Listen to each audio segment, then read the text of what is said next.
I now hand the conference over to Mr. Adish Patil. Thank you, and over to you, sir. Thank you. Good afternoon, everyone, and a very warm welcome to all of you present on the call to discuss our financial results for Q4 and FY21. In the wake of second wave of COVID-19, we hope all of you and your loved ones are healthy and safe. We hope everyone is following all the regulations and safety protocols laid out by various authorities. We are happy to share that in FY21, Aarti Drugs has delivered a strong performance. For FY21, our consolidated revenue stood at rupees 2,159.3 crores, a growth of 19.5% year-on-year basis. Revenue mix between domestic and exports revenue stood at 65:35% as compared to 66:34% in FY20. API contributed to 79%, specialty and intermediates put together contributed to around 8%, and formulations contributed around 13% of the consolidated revenues. In the March 21 quarter, consolidated revenue stood at rupees 502.7 crores, a growth of 11.6 year-on-year basis. During the March 21 quarter, API contributed to 78%, specialty and intermediates put together contributed to around 10%, and formulations contributed around 12% of the consolidated revenues. I will now take you through the standalone business performance. For FY21, standalone revenues from operations stood at rupees 1,914.9 crores, a growth of 17.1 year-on-year basis. Approximately 10% of this growth in the standalone segment was driven by volume growth due to good demand across multiple therapies. Therapy-wise, the antibiotic category contributed around 44%, anti-protozoal around 15%, anti-inflammatory around 12%, anti-diabetic around 10%, antifungal around 6%, and rest contributed around 13%. Anti-inflammatory segment share to the total standalone revenue increased mainly on the account of good sales of products like nimesulide, diclofenac sodium and its derivatives, and celecoxib. 65% of these revenues came from the domestic market and 35% from the export market. Domestic revenue grew approximately by 15.4% and exports by around 20.6%. As discussed during our past earnings call, demand for anti-protozoal and some of the antibiotic products remained subdued due to lockdowns across the country during the year. We are expecting this demand to normalize once people start traveling regularly. For the current March 21 quarter, standalone revenue stood at rupees 452.08 crores, a growth of 11.2% on year-on-year basis. During the quarter, we witnessed a shutdown of two of our Tarapur plants in the month of January and February. On the annual basis, the impact was not significant as the shutdown lasted less than a couple of months. To mitigate this kind of risk in future, the company has recently converted two more of its manufacturing locations to zero liquid discharge category, in addition to two existing zero liquid discharge facilities since 2 years. Further, the company is in the process to achieve ZLD operations for 4 more facilities in Tarapur. For your benefit, zero liquid discharge is a treatment process designed to remove all the organic liquid waste from a system. The focus of this process is to segregate effluent streams into various categories, extract byproducts like salts, and produce clean water that is suitable for reuse in some cases, thereby being more eco-friendly. Also, being a part of socially responsible corporate in the current dire conditions of pandemic, the company recently donated oxygen plants to the government hospital to help those who were severely affected by COVID-19. Now we'll talk about formulation segment performance. For FY21, formulation revenue stood at rupees 284.9 crores, a growth of 36.5% year-on-year basis. Approximately 36% of the formulation revenue came from exports for FY21. For the March 21 quarter, revenue for formulations stood at rupees 61.9 crores, a growth of 22.2% year-on-year basis. Profitability was slightly low due to lack of execution of export orders, which will come in coming quarters. Also, the second wave of COVID-19 had a little impact on the full utilization of the capacity. On a consolidated basis for FY21, gross margins expanded by approximately 400 basis points on a year-on-year basis to 38.7%. With the improvement in our operating leverage, process efficiencies, and better realization in sales, our EBITDA margins showed a meaningful improvement to 20.5% for FY21. We'll be able to maintain our EBITDA margins in the range of 18 to 20% going forward. Profit after tax before other comprehensive income for FY21 stood at rupees 280.4 crores as against rupees 141.4 crores year-on-year basis. EPS for FY21 stood at rupees 30.09 compared to rupees 15.14 in FY20.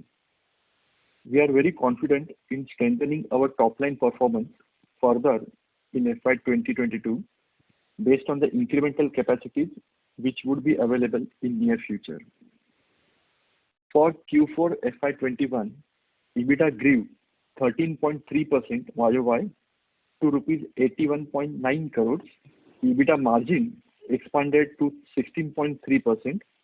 Profit before tax, excluding exceptional items, for Q4 FY21 stood at rupees 65.3 crores as against 52.3 crores year-on-year basis.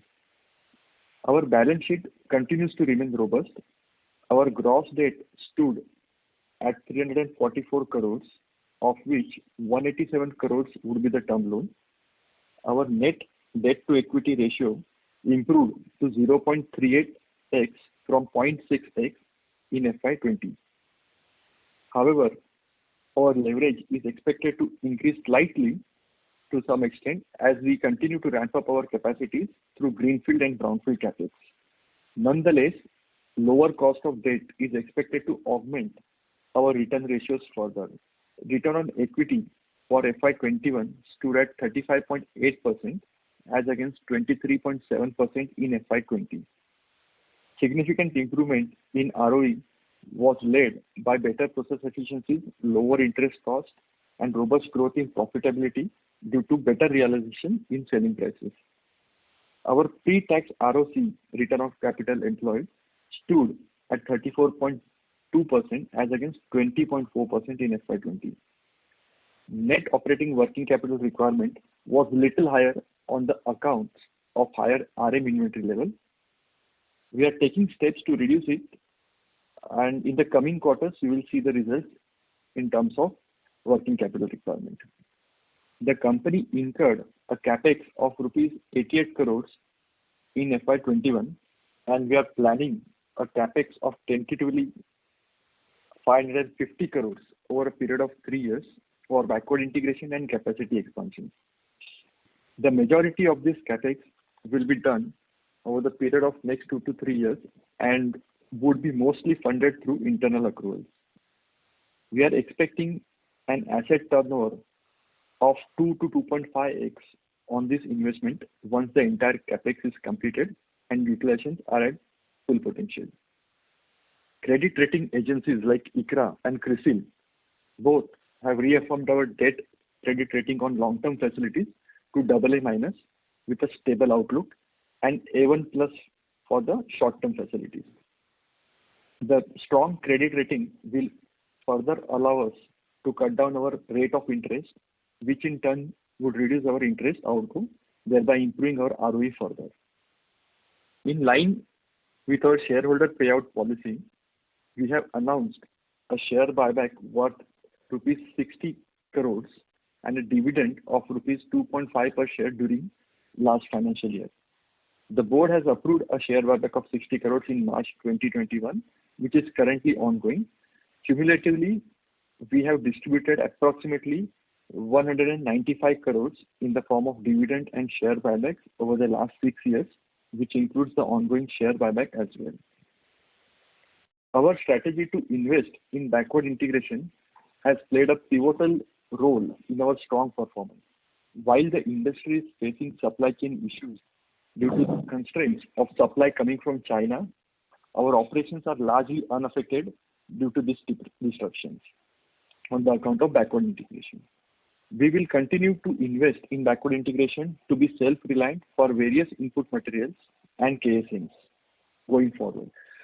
Apart from de-risking, the backward integration will also help to improve margin profile and return ratios. The company is well on track of increasing the contribution from lifestyle and chronic therapeutic areas and reducing share of acute therapies in our API business. Our recently expanded anti-inflammatory capacity has already started contributing to the growth. We have a robust pipeline of products under development for API and finished dosages, with more focus on antifungal, anti-diabetic, and anticoagulant therapies.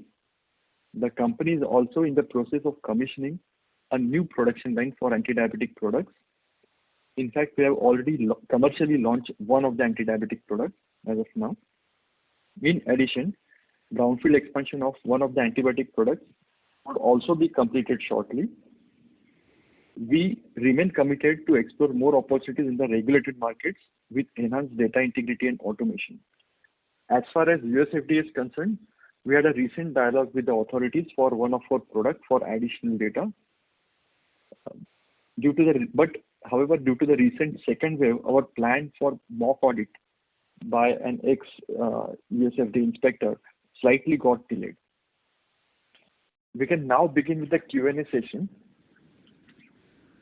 So we'll be open to take questions from you guys. Thank you very much. We will now begin the question and answer session. Anyone who wishes to ask a question may press star and 1 on the touchtone telephone. If you wish to remove yourself from the question queue, you may press star and 2. Participants are requested to use handsets while asking a question. Ladies and gentlemen, we will wait for a moment while the question queue assembles.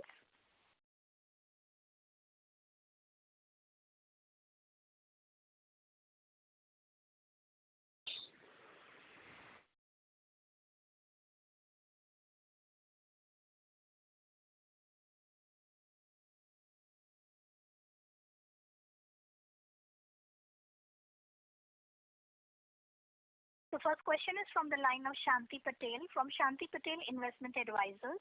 Please go ahead. Yeah. Good afternoon, sir.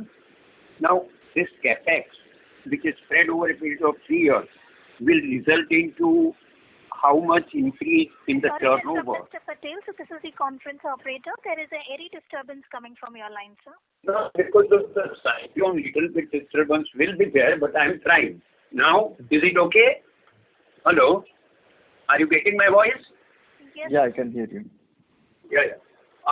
My question was, after completing this capex spread over a period of 3 years, what will be the approximate turnover of the company? It will be 2x or 3x as compared to our turnover at present, and our profitability ratio and return on capital employed and equity will remain constant, or it will increase according to you? Hi. Yeah, I got your question. So the thing is, after the completion of this capex, and once we start utilizing these capacities to the full extent, we are confident that we should be able to reach a turnover of anywhere between 4.5 to 5,000 crores per annum on consolidated basis. So, and as far as the return ratios are concerned, definitely FY21 was very good, but still we feel that with all these products coming into picture, our EBITDA ratios should get enhanced and it should move upwards of 20% on a very stable basis. No, implied the return on capital employed and return on equity will increase then. Is it okay? Correct? Yes. And as far as installed capacity at present is concerned, how much it is utilized? 100% or less than 100%? So the thing is like this. With 100% of utilization, our standalone will make a sale of around 25 to 2600, and formulation another, you can say, can easily go to 350 to 400 crores. So with the current capacities, we do have a potential of anywhere between 2800 to 3000 crores. Okay. Thank you very much. Thank you. Thank you. Thank you.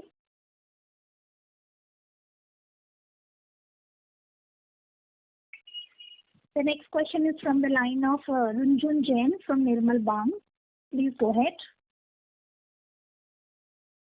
Thank you for the opportunity. And sir, you have said that due to, in the opening remarks, that due to the COVID-related issues, there was some lower capacity utilization. Would you like to elaborate that? And because I was wondering, because Q4 didn't have so much cases, which were actually started coming more in from April. So would we have this kind of an issue in quarter one also?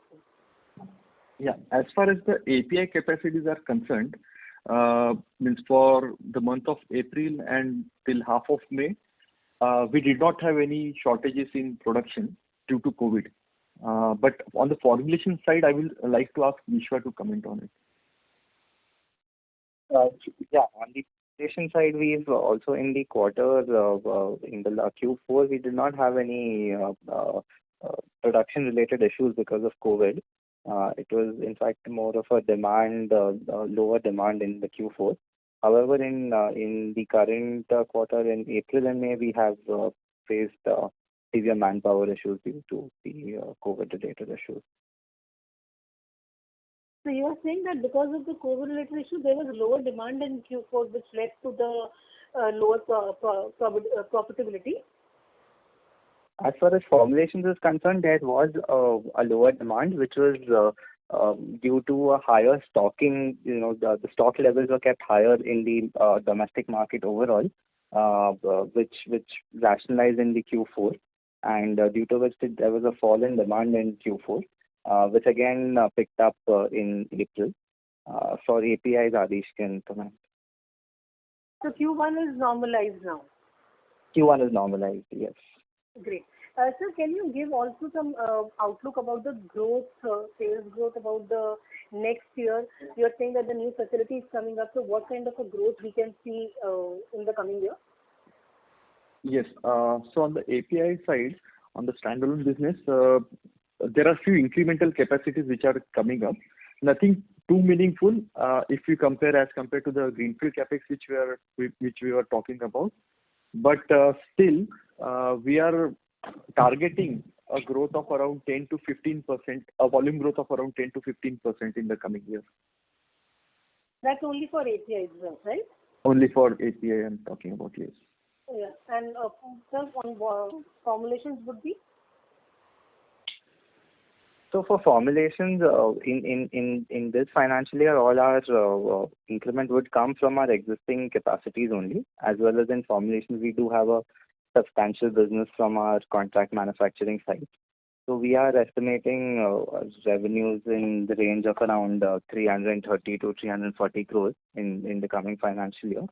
And we do have a capex plan of around 40 to 45 crores in the current financial year, which would start bringing in revenues partially from the next year. So sir, this 40 to 45 crore of capex, is it the part of that 550 crore capex which you have given for over 3 years? No, that is the formulation capex is in addition to that. Okay. And sir, this last question, this year we have seen over the last year, profitability has improved quite handsomely. And next year you are saying that, and that is why you are being, I think, conservative. You always give that. You are maintaining 18 to 20% of EBITDA margin. So we have done around 20% in FY21 itself.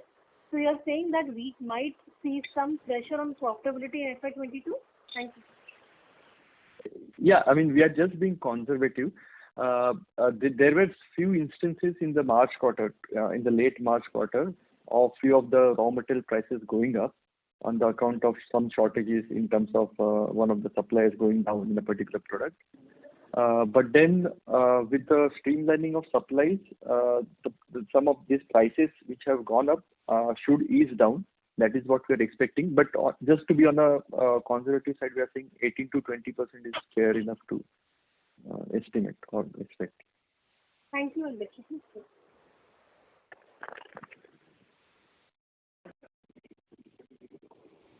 Thank you.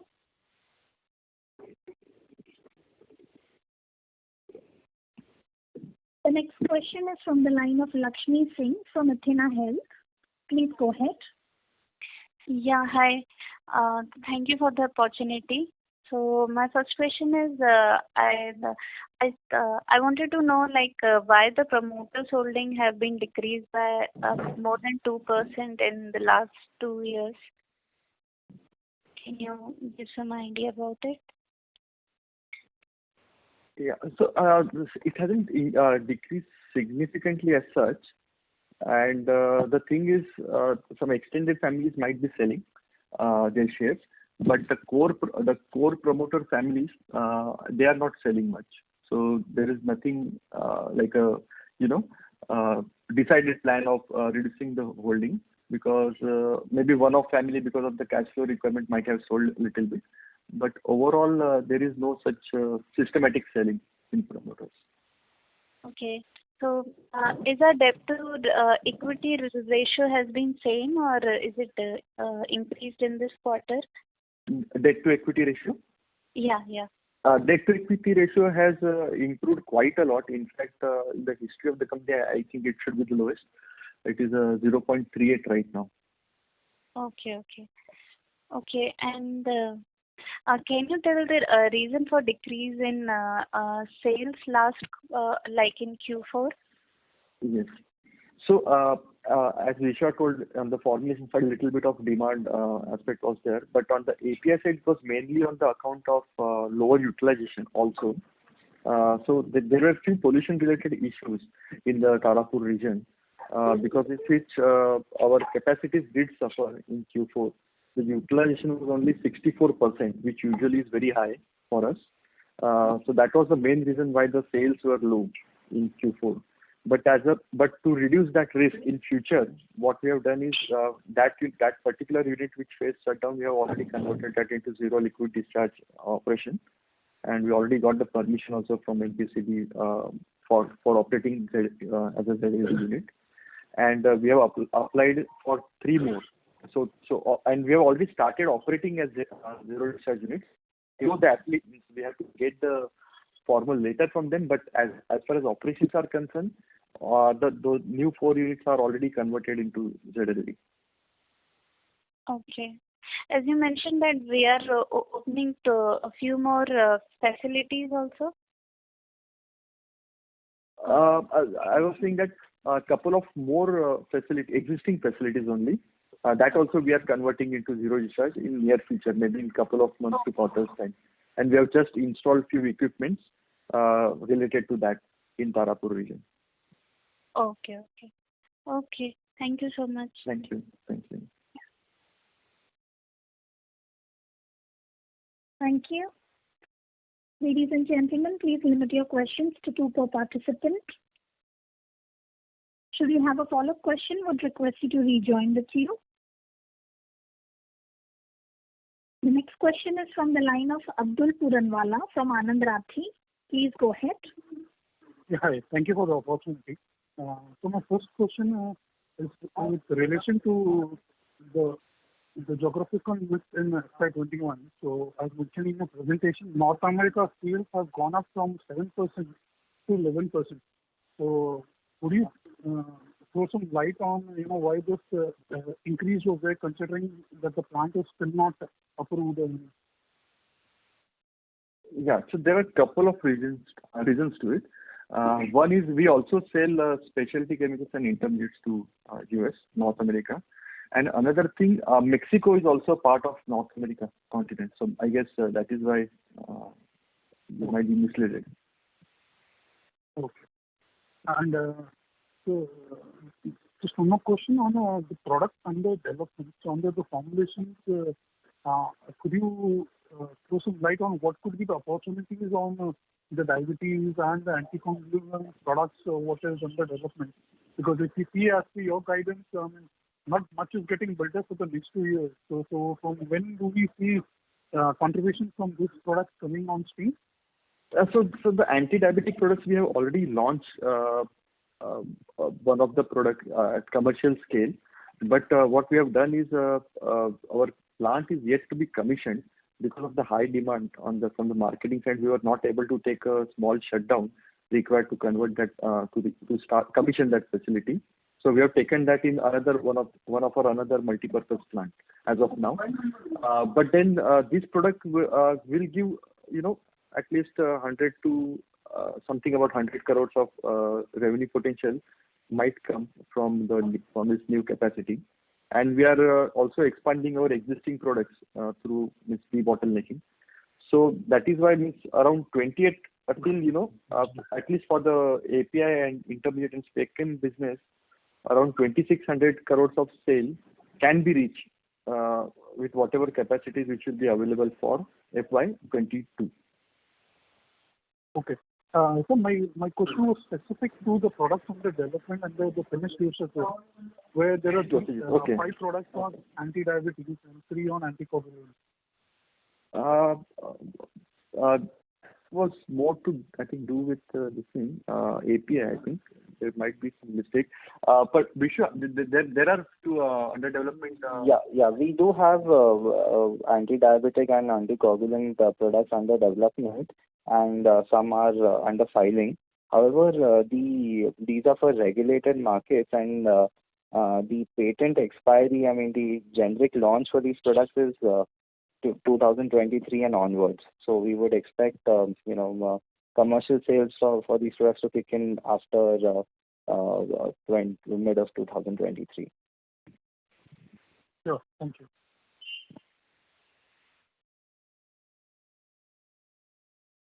Thank you. The next question is from the line of Ranveer Singh from Sunidhi Securities. Please go ahead. Yeah, thanks for taking my question. So just you mentioned that 2,600 crore revenue for FY22, that is total revenue you are talking about, or from the current capacity is peak revenue you are mentioned? That is the peak revenue which we can achieve with the current capacity. Okay. So, like in phase 1, metformin projects is already on, and phase 2 was scheduled. So in FY22, any part of phase 2 metformin capacity would be commercialized? Yes. So this phase 2 means actually it's like this. In metformin, when we created plant back in 2013, we were supposed to have 2 phases. First was 600, second was 1200. So those 2 phases have already been completed. Now another round of expansion which we are planning, that also we are going to do in 2 phases.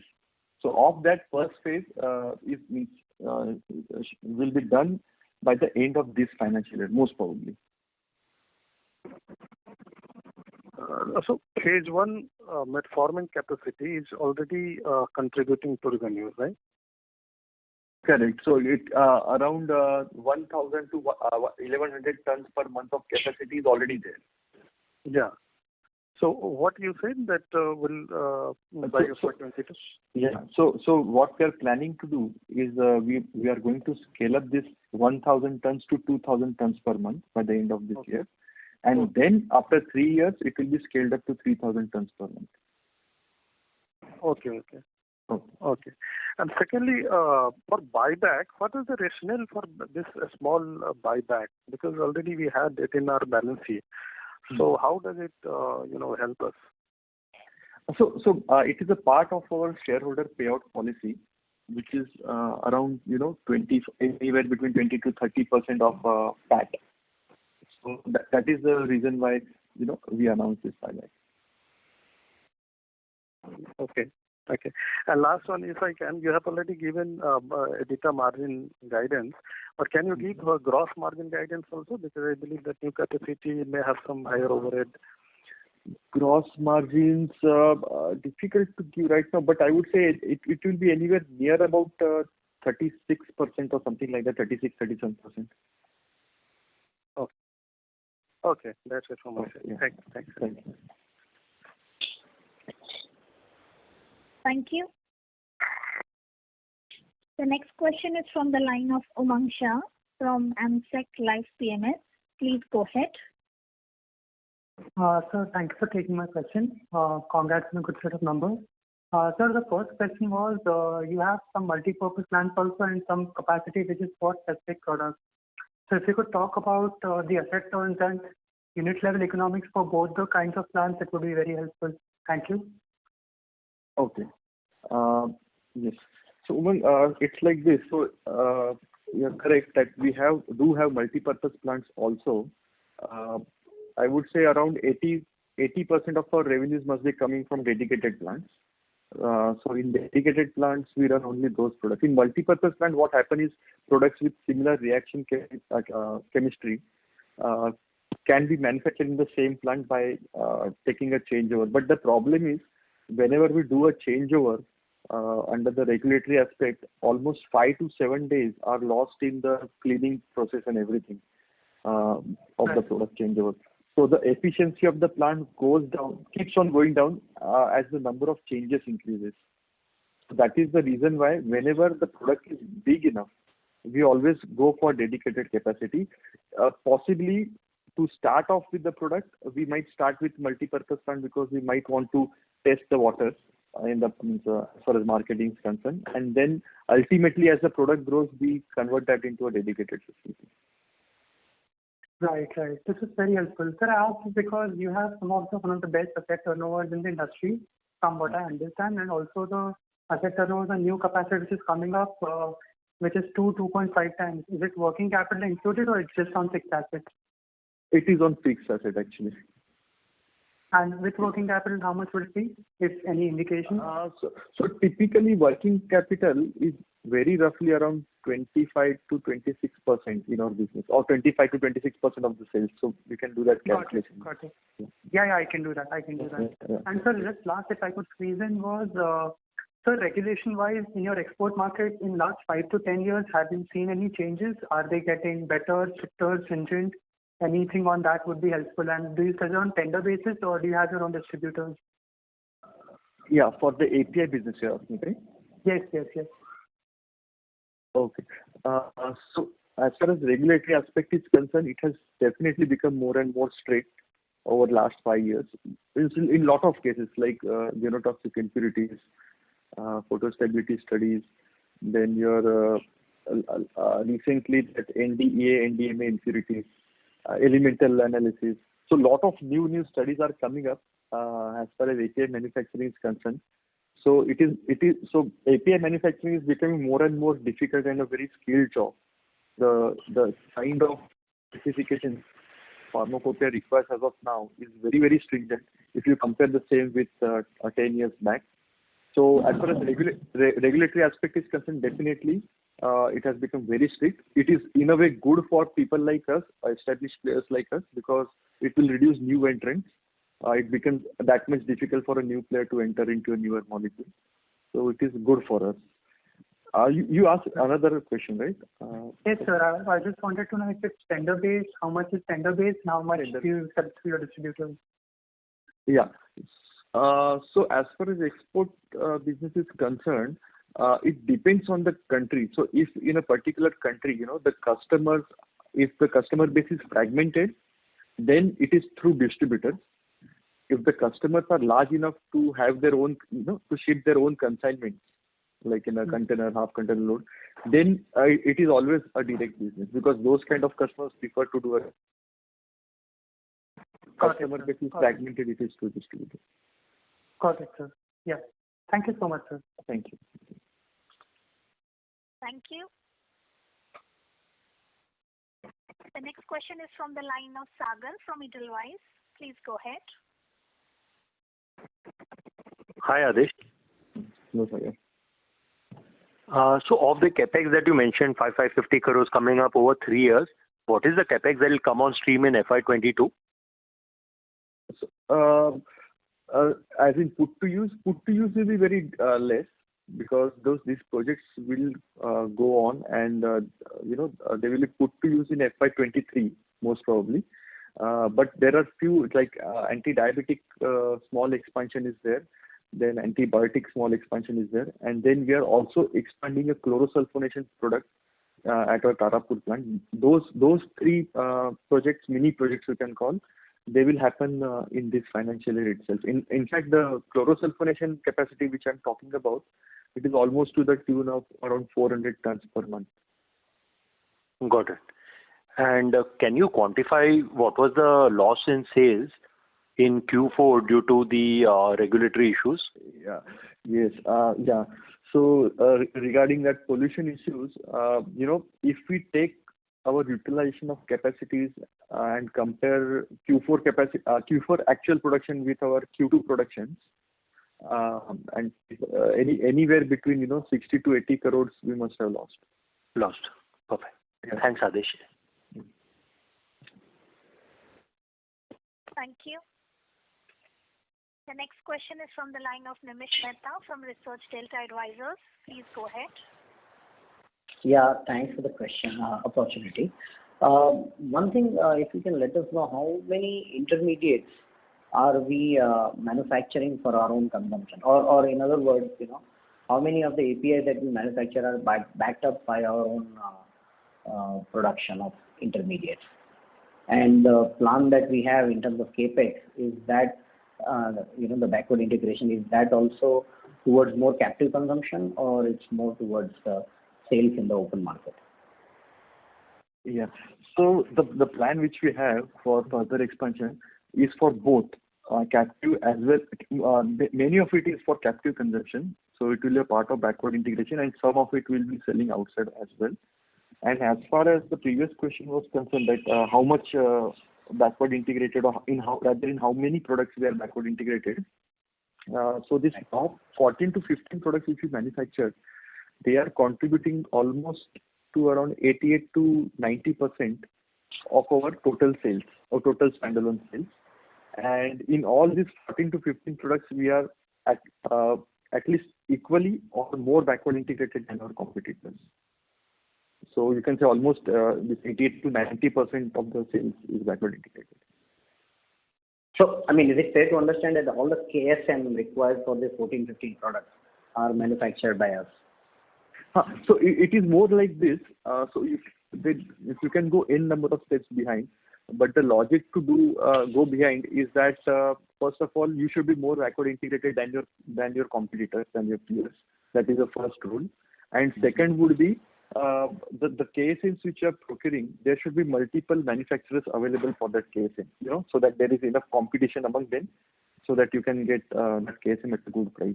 If there is, some sort of cartelling or undue profit available in the KSM, then usually we go behind and manufacture that. But is it not fair to assume that most of the KSMs are imported from China, and hence you are almost required to manufacture all the KSMs, from a competitive angle? So it depends. Just to give you few examples, like ofloxacin, nor and levofloxacin. So these products were absolutely imported from China back in, I think, 2013 or so. Almost 80-90% of the India's consumption used to come from China.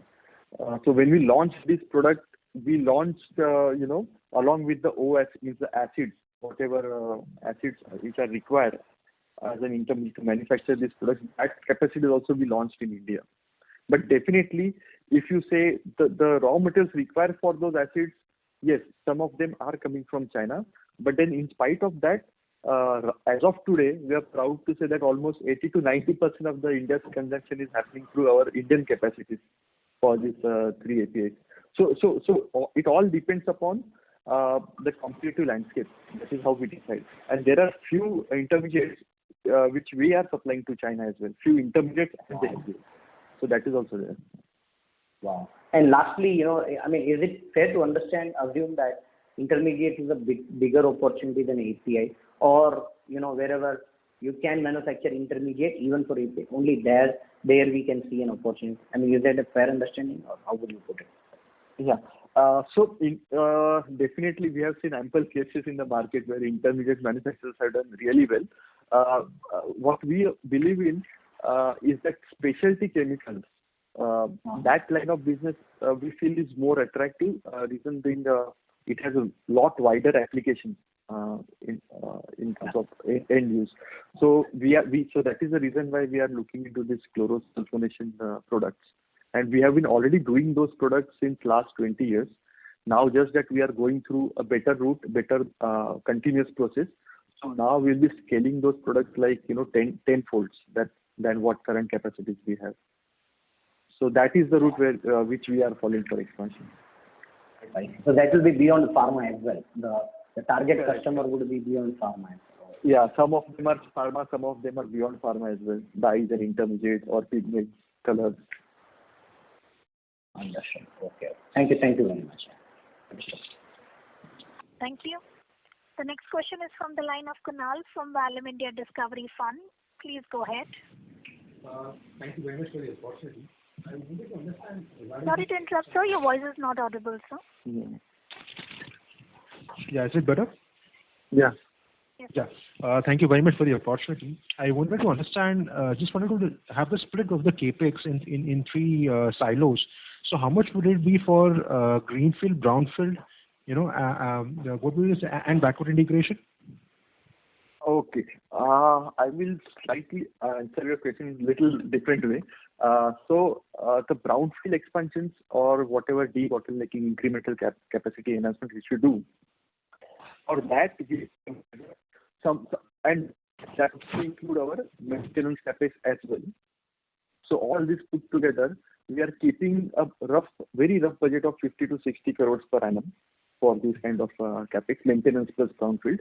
And for greenfield, we have already announced that around 550 crores of capex is lined up for next 3 years. So that is how it is split.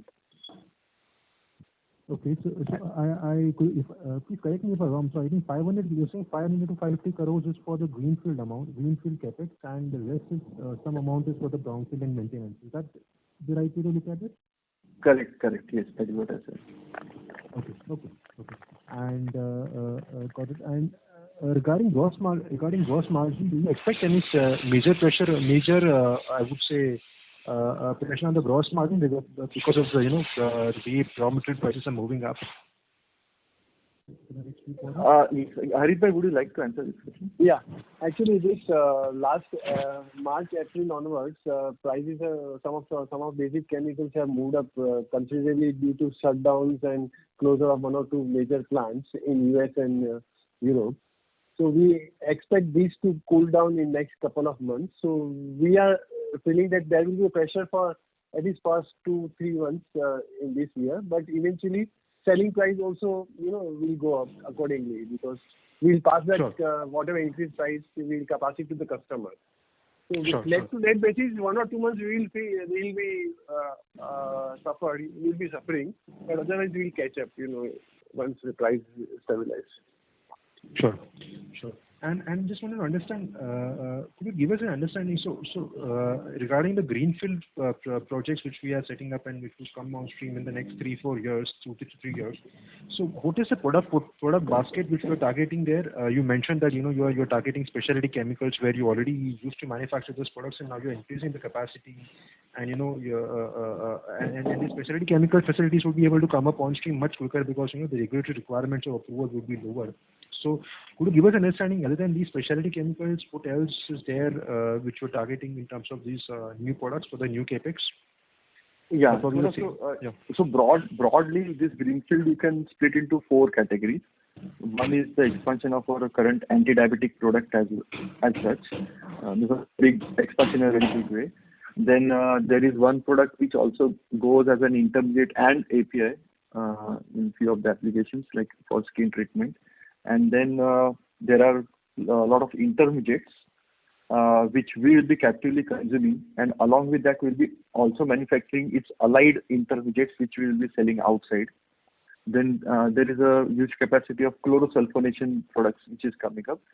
That also will be, that mostly will be selling outside, and very minor part of it will be consuming captively.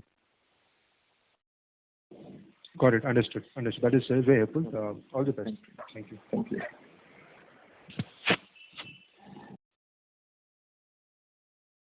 So your question is answered? Yeah, it is answered. Thank you very much. Okay. Thank you. The next question is from the line of Arun Kumar from Aries Investment. Please go ahead. I just wish to ask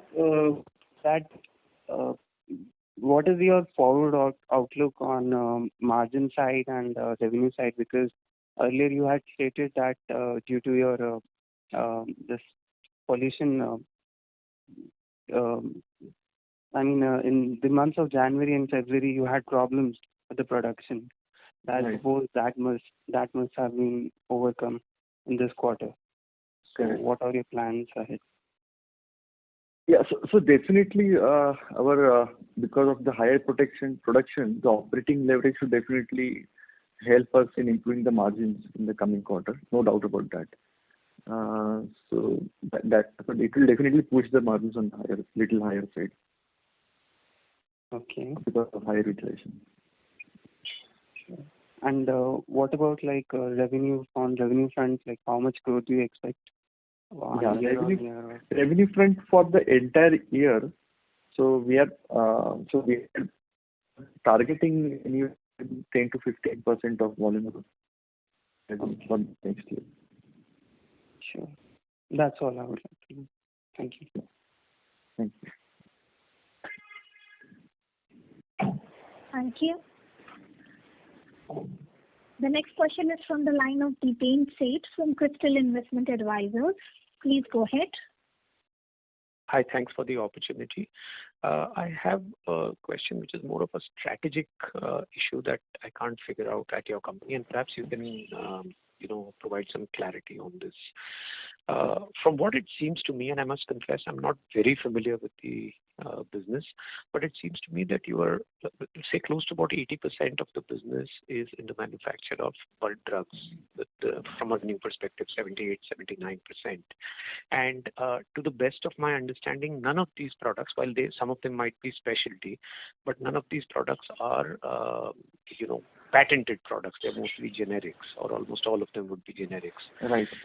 And so the ability to maintain margins when you are supplying these to formulation makers, whether in India, maybe 2/3 or so, 60% or so of your sales are to other formulators in India. Some of them could be to overseas markets. Your ability to maintain a 20-odd% margin profile on this kind of product mix at a time when so many other players in the generic drug space are saying, in fact, some of them are formulators as well, are saying that they are suffering from the effects of continuous price erosion in many of these products. This is what surprises me. And maybe there is a strategic insight that you can share, because I do have a very high opinion of the group's ability to identify niche areas where it can do high margin, sustainable margin work. So I'm not questioning that this is not going to happen. It's just that I can't join the dots. The thing is that there are a lot of other intermediate and spec chem business also, means in India itself. Close to product profile what we manufacture, they are also doing, they have been doing rather for last 2-3 years EBITDA margins of anywhere in mid-20s, 23-25%. So it is quite possible if you scale up a particular product to a large extent, then your economies of scale kick in, and and when you are able to do that in a product like API, which is also governed by regulatory aspect, So even more entry barriers are there from regulatory standpoint also for APIs, and plus the economies of scale which we achieve. So I think the combination of these and plus the fact that, and the reason that we reach these economies of scale is purely because of good technology, good R&D, means good process improvement, and backward integration. Because of these three factors, we achieve big capacities, and once we achieve big capacities, and our regulatory framework is already there, well organized. So I think both these two skill sets combined help us to achieve this kind of margin. So if you'll allow me to add to that, sir, is it fair to assume that you would probably be a cost leader in many of the core high volume products that you Definitely. The ones which we manufacture, definitely. in large That is how we volumes? have, yeah. The one which we manufacture, means our top 15 products, definitely, yes. And you would be like a cost leader by a mile. You wouldn't be a small time cost leader being just 1 or 2%. So the thing is, this being a cost leader and process improvement, that is a very continuous process. I mean, 1 year we improve, second, third year the competitors catch up. Somehow. Then you have to improve further. So that race continues. Yeah, it's a treadmill, and this applies at a global level because. Sorry, please I carry request on. you to rejoin the queue for follow-up questions. Sorry. Okay. Thank you. The next question is from the line of Mitesh Shah from ICICI Direct. Please go ahead.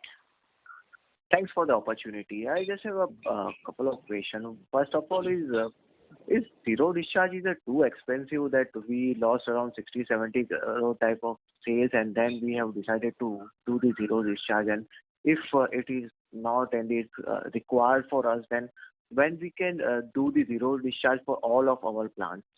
Yeah, that's a good question. Actually, the thing is, zero discharge is slightly expensive, no doubt about that. Initially, the CTPs of Tarapur are functioning smoothly. And in fact, the new one also has come up. The phase 1 has already started. The phase 2 is yet to come in. And, so there are 2 CTPs right now in Tarapur, old and new. So the units which are connected to new CTP, they are running fine, there is no problem.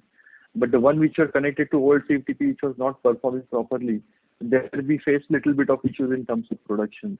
So now, definitely we have taken a call that, in fact, 2 of the Tarapur units are already zero discharge ZLD since last 3 years. 2 of them we have already converted, means we got the permission also. Another 2 we are running in ZLD operations, but permission is yet to come. But that's okay because we are already running as ZLD.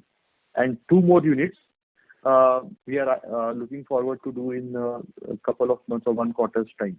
So we have already done that capex in the month of Feb, March, and April, where we are installing the NEs, NDRs, and whatnot to evaporate and convert that into solid byproducts. So from OPEX point of view, a bit of it, we might feel a little bit of pinch early on, but on the very high, means I would say maximum on a yearly basis, maybe around 15 to 20 crores of OPEX will go up. But then there is also a probability of revenue stream being generated from this, which will offset at least 50 or more % of this cost, increased cost. So ZLD does take, efforts. It occupies space also. So the space which is otherwise for it to manufacture a finished good. So yes. So overall, yes, it is expensive, but then I think that is a need of the hour, and the shortages of production caused due to these closures are much more expensive than these ZLD operations. No doubt about that. So in a couple of months, you mean to say that we are having the zero discharge for all the plants, right? Yeah. One of them which is connected to new CTP, we might continue to run like that, but then we will be very close to converting that to ZLD. But we don't see the need to do it because CTP is operating properly in that case. Okay. And have you seen any increasing in the competition recently after FY21? The China has an impact and the other players has as well. So any change in the competition intensifying? Harit, would you like to answer this question? I don't think so. So far. The only issue is because due to COVID, our product profile, there was a demand issue in January, February. Otherwise, we don't see any competition, problem. New competitor coming, our product range is about not there. Got it. Thanks a lot. That's it. Thank you.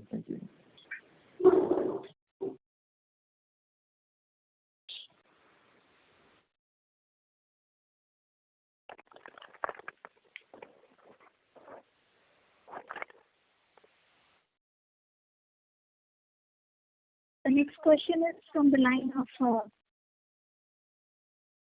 Abdul Suganwala from Anand Rathi. Please go ahead. Yes, thank you for the follow-up. So, just one question on the PAP capacity. So, by when would we expect this capacity to come in, and what would be the quantum of investment on it? Sorry, Abdul, which capacity you said? PAP, para-aminophenol. No, it is not with us. It is vended already. We are not doing that. Oh. Yeah. Okay. Yeah.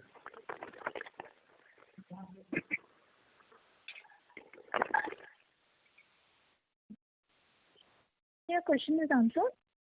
Yes. Yeah. Okay. Thank you. The next question is from the line of Purvi Shah from Kotak. Please go ahead. Yeah, thank you. I think I have two questions. One is, if you could just give an update on the ongoing buyback as to how much has been got so far. And the other one was on, if you could just share some updates on the PLI scheme wherein we've been shortlisted. So going forward, how do you see the movement or update on that one would really help? Ruby, actually, I could not hear the question very clearly, but the second one, I think you asked regarding the PLI scheme. Yes, so Yeah, right, one so is on the PLI scheme and the other one was on the buyback update. buyback updates. No? So buyback, the thing is, the bids are done. Obviously, it is oversubscribed now. I think this week, very soon there will be a shareholder payout now in coming few days. So the process is almost completed.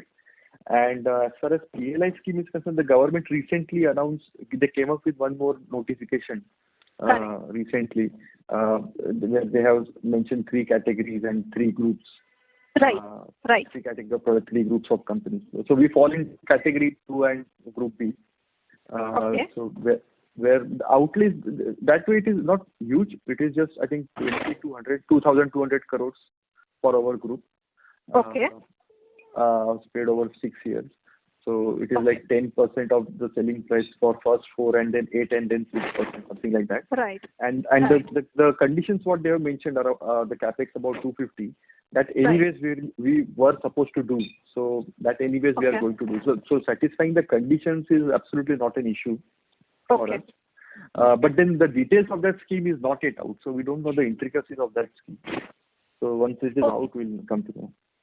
So what I wanted to understand was also that whenever this PLI scheme come in effect, as in when you actually start production, so they start reflecting into numbers maybe 2 years down the line is what I want to understand. Okay. Yes, correct. I think, yes, you are correct.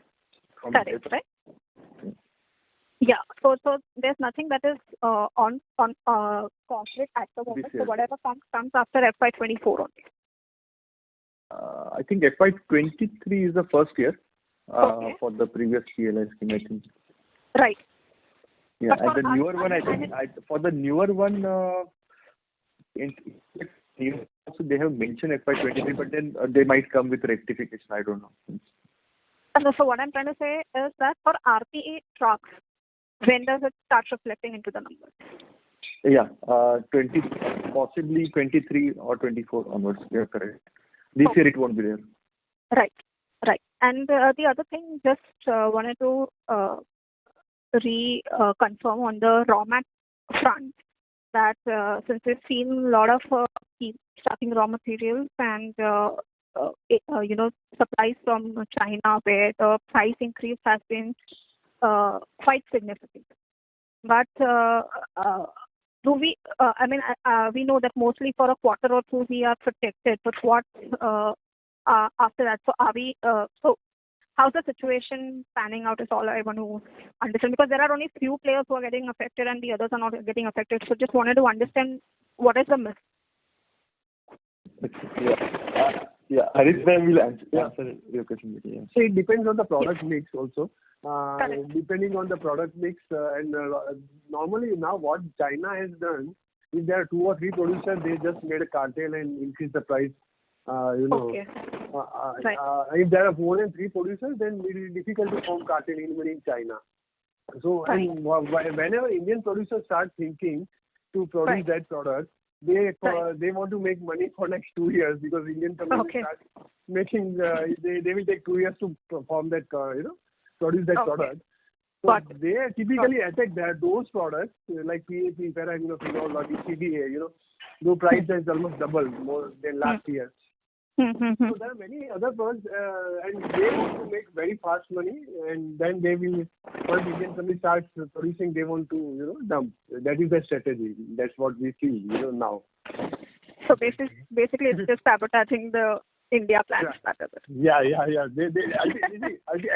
Every producer has a strategy.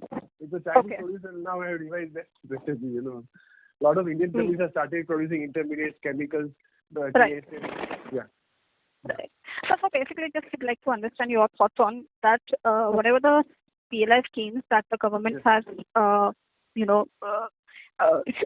shown us, like both PLI 1 and PLI 2. Do you really think that the ground reality could change over next couple of years for trying to move from China to India, that shift that we are talking of? Whether it is a PLI or not PLI, Indian companies who are able to compete Chinese in the technology products and other things, they will continue to irrespective of PLI or not PLI. So PLI is only like small time subsidy, and there are a lot of if and buts, and a lot of value addition is there. 70% local value addition is required and all that. So it's very difficult to meet PLI conditions, actually speaking. So forget PLI also, if we do not say PLI, but irrespective of that also, because as companies also we are trying to de-risk ourselves from Chinese players for raw materials. Sure. How successful can the entire industry be? I mean, moving China out of equation is possible to what extent? Yeah. No, it depends on the chemistry. Fermentation, we are not at all. The idea is not at all there in fermentation technology, and some of the products like phosgenation. They depend on the chemistry. Correct. Chemistry. Yeah. So China is ruling the world, actually speaking. So those chemistry, phosgenation and all, India will take 4 or 5 years to come. For Indian companies to start, government giving permission and all that. So gradually, so next 10 years, we feel this next 10 years is for chemical industry, and many multinational companies across the world wants alternative to China. So definitely, Indian companies eventually will come up with. We have the scope is all we want to understand. We have the scope to. Yeah, sure. Yeah. Sure. Thank you so much, sir, and all the best. Yeah. Thank you.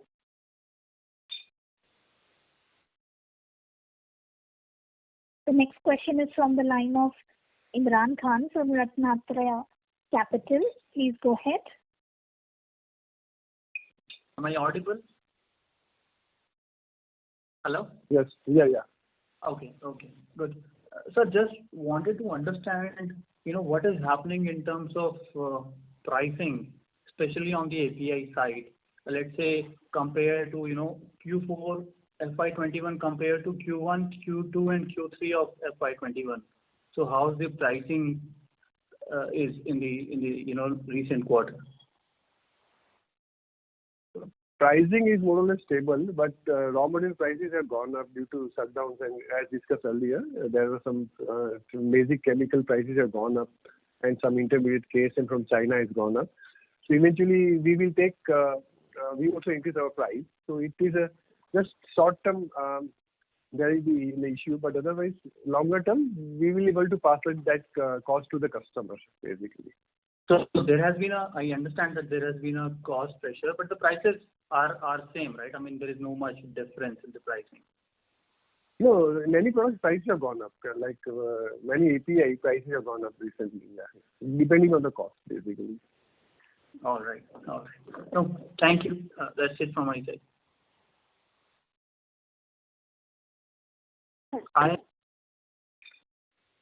The next question is from the line of Mitesh Shah from ICICI Direct. Please go ahead. Thanks for taking my question again. I have a couple of questions more. Actually, the post the cephalosporin anti-dumping duty. Have you seen any major benefit on that, or we can see in FY22 again? We are not into cephalosporin, so we can't answer. Do you have some anti-dumping duty on? No, that is ciprofloxacin. Okay. Yeah. Ciprofloxacin. Yeah. Okay. Yeah, so there will be less import from China. There will be definite advantage to Indian companies. Okay. And how much we are dependent on the China for the raw material procurement? It depends on the product to product. See, there in China also the API manufacturers are different and raw material producers are different. So whatever China is producing, API producers are producing, they are not as backward as we are. We are also similar on the same line, or we are more backward. So we do import from China, but there is no issue on the availability as of now. Got it. Thanks a lot.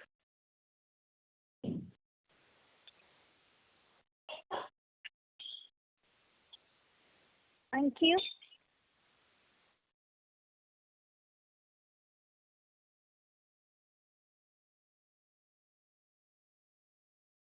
I would now like to hand the conference over to Mr. Adhish Patil for closing comments. Thank you all for joining us on this call. So please reach out to us, to our IR Consulting Strategic Growth Advisors, or us directly. Should we have any further queries, stay safe, and now we will close this call. Take care. Bye. Thank you very much, all. Thank you. Thank you, everyone. Thank you. On behalf of Aarti Drugs Limited, that concludes this conference. Thank you for joining us, and you may now disconnect your lines.